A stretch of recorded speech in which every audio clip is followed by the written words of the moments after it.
Zvakaoma mufunge zvinhu zviya zvatanga manje. Pane karunyerekupe kari kutenderera zvisingaite padandemutande iko zvinezvi pane akaundi iri kubudisa iyo yava Comrade Blessed Geza kusaziva kuti ndivo here kana kuti vanhuwo vari kungogadzirawo avo emusoro wavo. Asi nyaya iri panapa yakamira yakadai so pari kunzi fellow Zimbabweans, we are doing our best to get rid of this evil regime of Emmerson Mnangagwa from power. This is something we are obsessed with and we will succeed against all odds. We fought a tough war against Smith and his regime and won.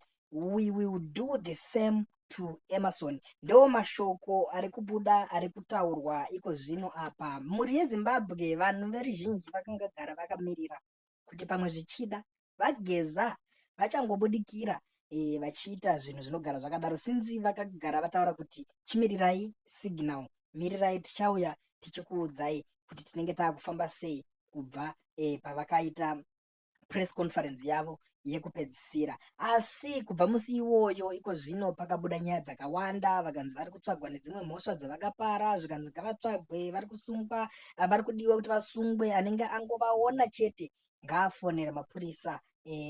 Asi vana vari Zimbabwe veruzhinji vakabudawo vachizoramba vachitaura zvavanodawo mumasocial media vachiti isusu hatishandi kumapurisa imimi, sezvo muri imi munobhadharirwa kuti muite izvozvo, ibasa renyu, ndozvamunotokuraramisaiwo mhuri dzenyu, ndozvamunoita for living, vatsvagei mega kwete kuda kutituma kuti tiite zvinhu zvakadaro. Saka iko zvino ndo nyaya iri kuitika iri kupisa, havasi kuzikanwa kuti vari kupi. Mamwe makuhwa anombobuda zvikanzi pamwe zvichida vari KG6 kubharaki hombe remuZimbabwe remauto, asi vamwewo vanoti aiwa kwavari chaiko chaiko hapana anonyatsoziva, hapana anyatsori nechokwadi chekuti vageza ava vari kupi. Saka pave kungobuda mashoko nguva nenguva akasiyana siyana. Hatizozivi, zvinonzi vamwe vakaudzwa hondo nemurwere wepfungwa sinzi vari magamba. Ndosaka tati hatichazive kuti titi akaundi iyi inenge ichibudisa izvi ndeyavo here kana kuti haisi yavo, nekuti zvinhu zvacho zvaakunetsa vanhu vekuhondo magamba, hauzive pavanobudisa signal dzacho. Napo ndipo pane nyaya iripo, nyaya iri kunetsa yandati ndimhanye nayo ndikuzivisei